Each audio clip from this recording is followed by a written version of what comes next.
तो hello students, आज की वीडियो में आपको बताने वाले हैं झारखंड बोर्ड के द्वारा जारी किया गया क्लास 12th साइंस मैथमेटिक्स के लिए जो आपका मॉडल पेपर आया हुआ है मैथ के लिए, उसमें आपके मॉडल पेपर के अकॉर्डिंग ब्लूप्रिंट है ना कि आपके मॉडल पेपर के अकॉर्डिंग किस चैप्टर से कितने क्वेश्चन पूछे गए हैं फॉर द 1 मार्क्स मतलब एमसीक्यू के लिए, कितने क्वेश्चन पूछे गए हैं 1 marks for the subjective portion के लिए, और कितने क्वेश्चन पूछे गए 3 मार्क्स के लिए, कितने क्वेश्चन पूछे गए 5 मार्क्स के लिए चैप्टर वाइज। तो स्टार्ट करते हैं हमारा पहला चैप्टर। जो अभी मेरा और वीडियो नहीं देखा है तो जाकर फिजिक्स का भी देख सकते हैं, और हम आपको ट्राई करेंगे जल्दी। केमिस्ट्री और बायो का भी हम आपको ब्लूप्रिंट जल्दी बता देंगे।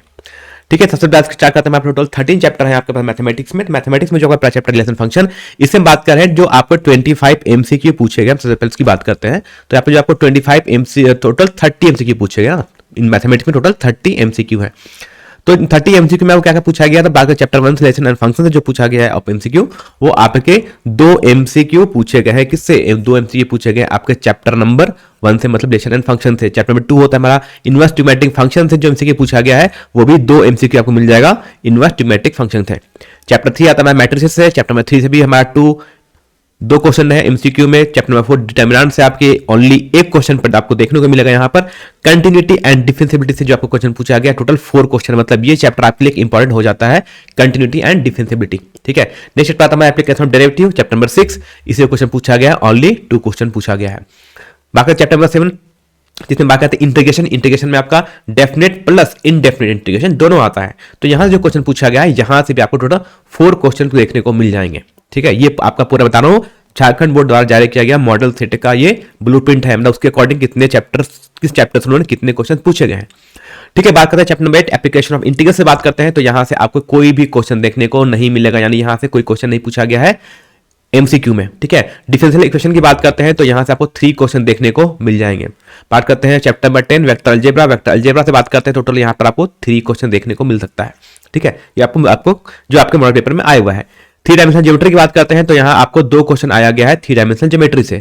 चैप्टर 14 आता है, को बोलते हैं लीनियर प्रोग्रामिंग बोलते हैं, है ना। 12 नंबर इस चैप्टर से पूछा गया, ओनली एक क्वेश्चन पूछा गया है एमसीक्यू में। और लास्ट चैप्टर आता है प्रोबेबिलिटी, जिससे आपको 4 क्वेश्चन देखने को मिल जाएंगे, मतलब प्रोबेबिलिटी से उन्होंने बहुत एमसीक्यू पूछ के रखा है। तो probability is one of the एक सिंगल चैप्टर, छोटा चैप्टर है, लेकिन से क्वेश्चन अच्छे आए हुए। हाँ, बात यह है कि तो प्रोबेबिलिटी है, बहुत से स्टूडेंट को लगता होगा कि प्रोबेबिलिटी एक टफ चैप्टर है ना, इससे कुछ स्टार्टिंग वाले क्वेश्चन तो आपसे बन जाएंगे, लेकिन एंड में जब आप आएंगे बेस थ्योरम तक आएंगे तो वहां पर आपके क्वेश्चन थोड़े से टफ हो जाते हैं। तो कोई बात नहीं है, आप जितने एमसीक्यू है इसमें से आपको 30 एमसीक्यू यहां से पढ़ना है। ठीक है, तो एटलीस्ट आप कम से कम इजी क्वेश्चन कर सकते हो प्रोबेबिलिटी के, वो आपका हो जाएगा सर। अब बात करते हैं हमारा सब्जेक्टिव क्वेश्चन बात करते हैं। तो देखो सब्जेक्टिव क्वेश्चन कितने हैं, सब्जेक्टिव क्वेश्चन आपके 2 मार्क्स के हैं, 3 मार्क्स के एंड 5 मार्क्स के हैं, है ना। अब इसमें से भी कितने क्वेश्चन करने हैं तो आपको इंस्ट्रक्शन में दिख लिया जाएगा। आपको अगर आपने मैथमेटिक्स का अगर आपने इंस्ट्रक्शंस पढ़ा है तो आपको दिख जाएगा कि आपको कितने क्वेश्चन अटेम्प्ट करने हैं ना, सारे क्वेश्चन अटेम्प्ट नहीं करने हैं। हम बताएं टोटल कि पूरे मॉडल पेपर के अकॉर्डिंग कितने क्वेश्चन पूछे गए हैं। तो फर्स्ट चैप्टर से बात करते हैं। तो फर्स्ट चैप्टर से जो क्वेश्चन पूछा गया है वो आपका एक क्वेश्चन पूछा गया 2 मार्क्स में, और एक क्वेश्चन बस एक ही क्वेश्चन पूछा गया रिलेशन फंक्शन में, और भी सिर्फ 2 मार्क्स का। मतलब इस चैप्टर का जो टोटल वेटेज है वो सिर्फ 2 मार्क्स का वेटेज रहेगा, इस चैप्टर से जो क्वेश्चन आने वाला हो वो 2 मार्क्स आएगा सब्जेक्टिव में। सेकंड चैप्टर बात करते हैं, इसे बोलते हैं इनवर्स ट्रिमेटिक फंक्शंस बोलते हैं। इस चैप्टर से अगर देखा जाए तो कितने क्वेश्चन पूछे गए 2 मार्क्स, 3 और 5 मार्क्स में। तो इसमें भी सिर्फ ओनली एक क्वेश्चन पूछा गया 2 मार्क्स से, 3 मार्क्स 5 मार्क्स का कोई भी क्वेश्चन इस चैप्टर से नहीं है, मतलब यहां से भी ओनली 2 मार्क्स का क्वेश्चन पूछा गया है। चैप्टर 3 आता है, इसे बोलते हैं मैट्रिसेस बोलते हैं। तो मैट्रिसेस से आप देखा जाए तो मैट्रिसेस से जो आपका क्वेश्चन पूछा गया है वो आपका एक क्वेश्चन पूछा गया है ना। और इसको आप यहां मत करो, इस क्वेश्चन को हम यहां पर नहीं खोलते, इस क्वेश्चन को हम लगा लेते हैं, इस क्वेश्चन को बोलते हैं डिटरमिनेंट्स में ना। तो ये क्वेश्चन एक क्वेश्चन पूछा गया डिटरमिनेंट्स में, जिसको आपको सॉल्व करना पड़ता है, solve the value of x y and z, है ना। तो ये क्वेश्चन आपका पूछा गया है, यानी टोटल यहां से पूछा जाएगा मैट्रिसेस से वो हो जाएगा 2 मार्क्स का क्वेश्चन, और डिटरमिनेंट से क्वेश्चन पूछा गया वो है आपके 5 मार्क्स का क्वेश्चन। ठीक है, तो find the solve the value of x y and z, ये आपका आता है डिटरमिनेंट चैप्टर का। ठीक है, बात करते हैं हमारा नेक्स्ट चैप्टर 5, इसे बोलते हैं कंटिन्यूटी एंड डिफरेंशिएबिलिटी, है ना।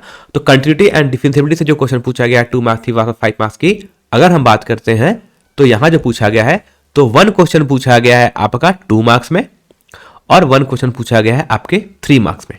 ठीक है, 5 मार्क्स का यहां से कोई भी क्वेश्चन नहीं है। मतलब इस चैप्टर की बात करें तो टोटल हो जाएगा हमारे पास 2 + 3, टोटल 5 मार्क्स का क्वेश्चन इस चैप्टर से भी आया हुआ है। नेक्स्ट चैप्टर बात करते हैं, chapter number 6 application of derivatives की बात करते हैं। तो यहां जो क्वेश्चन पूछा गया है वो देखा जाए तो 2 मार्क्स में कोई भी क्वेश्चन नहीं है यहां पर, है ना। एक क्वेश्चन पूछा गया आपका 3 मार्क्स से, और एक क्वेश्चन पूछा गया है आपका 1 मार्क्स 5 मार्क्स में। है ना। तो जो आपका 3 मार्क्स का क्वेश्चन पूछा गया है, जो क्वेश्चन होगा ये आपका, है ना, इसमें आपको एप्लीकेशन ऑफ डेरिवेटिव्स पूछा गया है ना, कि हमें किस रेट से कोई चीज चेंज कर रही है, कोई ना कोई वैल्यू किस रेट से चेंज कर रही है या डिक्रीज कैसे क्वेश्चन पूछा सकता है। और जो 5 मार्क्स का क्वेश्चन आया है वो आपका मैक्सिमा और मिनिमा का क्वेश्चन आया हुआ है ना। मतलब कि जो 1 मार्क्स आया इसमें आपको जो 5 मार्क्स का क्वेश्चन है, जो 1 क्वेश्चन 5 मार्क्स का है, इसमें से आपको जो क्या पूछा जाएगा, आपको एक इक्वेशन गिवन रहेगा, आपको एक फंक्शन गिवन रहेगा, उससे आपको पूछा जाएगा कि इसकी मैक्सिमम और एंड मिनिमम वैल्यू कितनी होगी।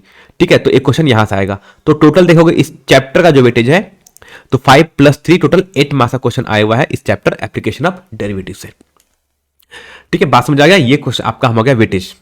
बात करते हैं नेक्स्ट चैप्टर नंबर 7 की बात करते हैं। इसे बोलते हैं इंटीग्रेशन, इंटीग्रल्स बोलते हैं जिसको हम लोग, जिसमें हमारा डेफिनेट इंटीग्रेशन और इनडेफिनेट इंटीग्रेशन दोनों आता है।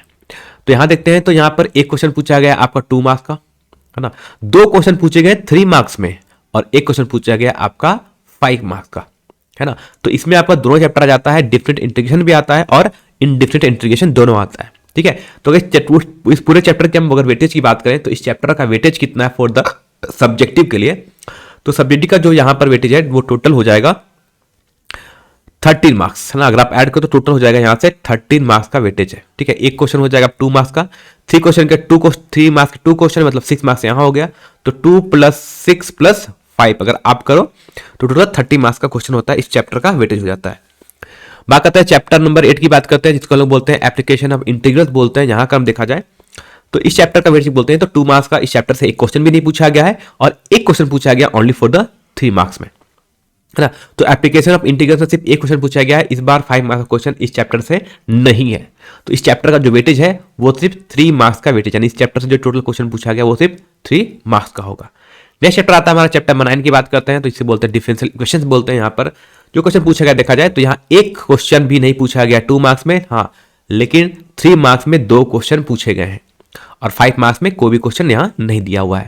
यानी इस चैप्टर का जो वेटेज देखा जाए तो टोटल वेटेज कितना होगा, तो 3 × 2 करोगे ना, 3 मार्क्स का एक क्वेश्चन होता है, तो यहाँ पर 2 क्वेश्चन पूछे गए तो 3 × 2 करके तो टोटल 6 मार्क्स हो जाएगा इस चैप्टर का वेटेज। मतलब डिफरेंशियल इक्वेशन से 6 मार्क्स का क्वेश्चन आने वाला है for the subjective part. Next chapter की बात करते हैं, वेक्टर अलजेब्रा की बात करते हैं। तो वेक्टर अलजेब्रा में देखा जाए तो वेक्टर अलजेब्रा में 2 मार्क्स का एक क्वेश्चन पूछा गया है और एक क्वेश्चन पूछा गया आपके 3 मार्क्स में, है ना। तो टोटल अगर हम ऐड करें इस मार्क्स को तो टोटल मार्क्स हो जाएगा यहाँ पर 5 मार्क्स हो जाएगा हमारा वेक्टर अलजेब्रा से। नेक्स्ट चैप्टर आता है हमारा, इसे बोलते हैं 3 डायमेंशनल ज्योमेट्री बोलते हैं, है ना। तो 3 डायमेंशनल ज्योमेट्री की बात करें तो यहाँ पर हम बात करते हैं जो वेटेज की बात करते हैं, तो 3 डायमेंशनल ज्योमेट्री से एक क्वेश्चन पूछा, 2 क्वेश्चन पूछा गया 2 मार्क्स में और एक क्वेश्चन पूछा गया आपके 5 मार्क्स में, है ना। और 5 मार्क्स में भी क्या क्वेश्चन पूछा गया, हमेशा शॉर्टेस्ट डिस्टेंस फाइंड आउट करना है ना, 2 लाइन के बीच का शॉर्टेस्ट डिस्टेंस। तो ये बहुत इंपॉर्टेंट फॉर्मूला है ना, ये शॉर्टेस्ट डिस्टेंस का क्वेश्चन हर साल आता है, तो इस क्वेश्चन का प्रैक्टिस कर लो और अच्छे से कहां से करोगे, NCERT and previous year question से, है ना। तो वहां से आपको सारे क्वेश्चन आप यहां सॉल्व कर सकते हैं। तो इस चैप्टर की बात करें तो इस चैप्टर का टोटल वेटेज कितना होगा, तो इस चैप्टर का जो टोटल वेटेज है अगर देखा जाए तो 2 मार्क्स के 2 क्वेश्चन है, मतलब यहाँ हो जाते हैं 4 मार्क्स और एक क्वेश्चन 5 मार्क्स, मतलब 4 + 5 टोटल वेटेज है वो जिस चैप्टर का 9 मार्क्स का वेटेज है यहाँ पर। मतलब कि बोल सकते हो कि 3 dimensional geometry it is one of the, है ना, one of the important chapter बोल सकते हो ना, क्योंकि यहाँ से टोटल 9 मार्क्स का क्वेश्चन पूछा गया सब्जेक्टिव में। ठीक, नेक्स्ट पार्ट करते हैं, हमारा चैप्टर आता है चैप्टर 12, इसको बोलते हैं हम लोग लीनियर प्रोग्रामिंग। अब बात करते हैं लीनियर प्रोग्रामिंग से कितने क्वेश्चन पूछा गया है, तो लीनियर प्रोग्रामिंग से जो क्वेश्चन पूछा गया है आपको वो देखोगे तो 2 मार्क्स का कोई क्वेश्चन भी नहीं है, 1 मार्क्स का कोई क्वेश्चन नहीं है, ओनली एक क्वेश्चन पूछा गया है सब्जेक्टिव में, वो भी मैक्सिमम और मिनिमम वैल्यू हमें फाइंड आउट करनी पड़ेगी। मतलब हमें एक इक्वेशन गिवन रहेगा, एक सर्वाइव में एक फंक्शन गिवन रहेगा और उसके बाद हमें कुछ कंस्टेंट इक्वेशंस गिवन रहेंगे और उसके हिसाब से पूछा जाएगा कि उस पूरे वो जो हमारा जो फंक्शन है उसमें अगर हम कंस्टेंट इक्वेशन लगा दें तो उस फंक्शन की मैक्सिमम वैल्यू और मिनिमम वैल्यू कितनी होगी और किस किस पॉइंट्स पर होगी, है ना। तो ये हमें फाइंड आउट करना पड़ता है मैक्सिमम और मिनिमम वैल्यू, या तो आपसे मैक्सिमम वैल्यू पूछा जाएगा या तो आपसे उसकी मिनिमम वैल्यू पूछी जाएगी। ये क्वेश्चन आया ओनली एक क्वेश्चन है, यानी इस चैप्टर का जो वेटेज है वो भी आपका सिर्फ 5 मार्क्स का रहने वाला है। अब बात करते हैं लास्ट चैप्टर में होता है हमारा प्रोबेबिलिटी। तो प्रोबेबिलिटी बात करते हैं तो इस चैप्टर का जो वेटेज है वो देखा जाए तो यहां पर देखा जाएगा तो यहां पर 2 मार्क्स 3 मार्क्स में कोई क्वेश्चन नहीं पूछा गया है, ओनली एक क्वेश्चन पूछा गया है वो भी 5 मार्क्स का, मतलब एक क्वेश्चन आपके 5 मार्क्स में भी आने वाले हैं।